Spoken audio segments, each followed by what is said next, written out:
पर्यावरण और हम कक्षा 5 से। मैंने पूर्व की वीडियो में वही इस बुक से पढ़ाया है आपको। ये अध्याय है पटना से, प्रथम अध्याय है पटना से नाथुला की यात्रा। पटना से नाथुला की यात्रा। तो पिछली वीडियो में बहुत सारे वीडियो में मैंने पढ़ाया है इससे। अब मैं आगे बढ़ती हूँ और पढ़ाती हूँ, आपको बताती हूँ। सिक्किम पहाड़ों और घाटियों से भरा एक छोटा सा राज्य है। तीस्ता यहाँ की मुख्य नदी है। सिक्किम की मुख्य नदी कौन सी है? तो तीस्ता। यहाँ मुख्यतः लेप्चा, नेपाली और भूटिया 3 जातियाँ निवास करती है। तीस्ता में यहाँ कौन सी मुख्यतः 3 जातियाँ निवास करती है? तो है लेप्चा, नेपाली, भूटिया 3 जातियाँ निवास करती हैं। यहाँ के लोग स्वभाव से मेहनती और सरल और सीधे होते हैं। सहयोग की भावना इनमें बहुत होती है। यहाँ की औरतें रंगीन कपड़े, वस्त्र पहनना एवं मनकों से युक्त सोने के आभूषण पहनना पसंद करती हैं। गंगटोक में हम लोगों ने फूलों का बगीचा, वर्टिकल गार्डन, रूमटेक मोनेस्ट्री आदि देखा। रूमटेक मोनेस्ट्री करमापा बौद्ध धर्म गुरु का निवास भी है।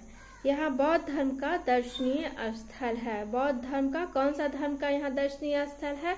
तो बौद्ध धर्म का दर्शनीय स्थल है। अब यहाँ इससे आपको पूछा जा रहा है कि कहानी के द्वारा कि जो आपको सिक्किम के लोग कैसे लगे। तो इसका उत्तर होगा सिक्किम के लोग स्वभाव से सीधे, सरल और सहयोगी होने के साथ साथ मेहनती भी थे। वो लोग हमें बहुत ही अच्छे लगे। वो बहुत ही मिलनसार स्वभाव के थे। महिलाएं रंगीन वस्त्र तथा आभूषण धारण करना, वहाँ की महिलाएं रंगीन वस्त्र और गहने पहनना, आभूषण पहनना पसंद करती थी। मनकों से युक्त सोने के आभूषण उन्हें बहुत पसंद हैं जो वह पहने हुए थी। एक दिन हम लोग गंगटोक से, अब हम नीचे आ रहे हैं पाठ के में। एक दिन हम लोग गंगटोक से 52 किलोमीटर दूर समुद्र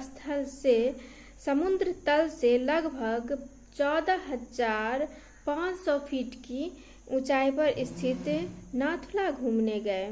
यह भारत और तिब्बत की सीमा पर स्थित है। जैसे जैसे हम गंगटोक से आगे बढ़े, ऊपर चढ़े, ठंड बढ़ती गई। इन पहाड़ों पर घुमावदार सड़क सांप की तरह दिखाई पड़ रही थी। सड़क के एक किनारे पहाड़ और दूसरी तरफ हजारों फीट नीचे गहरी खाइयां थी। यह देखकर मन डर रहा था, घबरा रहा था बच्चों का। आखिर नाथुला आ गया। बिछी हुई बर्फ की चादरों के बीच हम सभी खड़े थे, उत्साहित और आनंदित। सबसे ऊंचाई पर शान से लहरा रहा था अपना प्यारा तिरंगा। इतनी ऊंचाई पर तिरंगे पर लहराना देखकर मन गर्व से भर उठा। दूसरी ओर चीन देश का झंडा भी लहरा रहा था। दूसरी ओर कौन से देश का झंडा था? तो चीन देश का था। अपने देश की रक्षा के लिए सीमा पर चौकस वीर सैनिक हम सब लोगों का मार्गदर्शन कर रहे थे। सांस लेने में थोड़ी दिक्कत आ रही थी। 50-60 सीढ़ियां भी चढ़ना मुश्किल हो रहा था। सांस फूलने लगी। सैनिक बर्फ पर न चलने एवं सीढ़ी पर रुक कर चढ़ने को कह रहे थे। बच्चों को दौड़ने के लिए मना किया जा रहा था। बच्चे तो बच्चे ही थे, भला कहाँ रुकने वाले थे। एक बच्चा बेहोश हो गया। सभी चिल्लाने लगे, जल्दी कैंप ले जाओ, ऑक्सीजन दो, ऑक्सीजन दो। सैनिकों ने उसे तुरंत मेडिकल कैंप में पहुंचाया। प्राथमिक उपचार के बाद बच्चा स्वस्थ होकर वापस आ गया।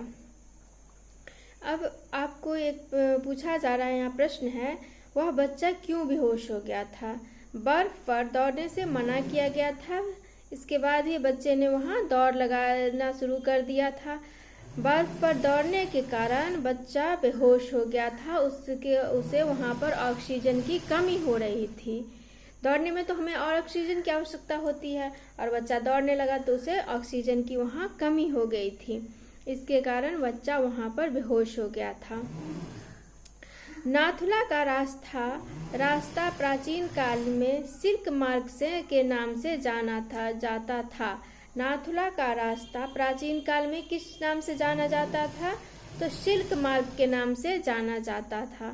चीन के यात्री इसी कठिन मार्ग से चलकर विक्रमशिला, पाटलिपुत्र, नालंदा, बोधगया तक आते थे। हमने यहाँ लगभग 1 घंटा बिताया।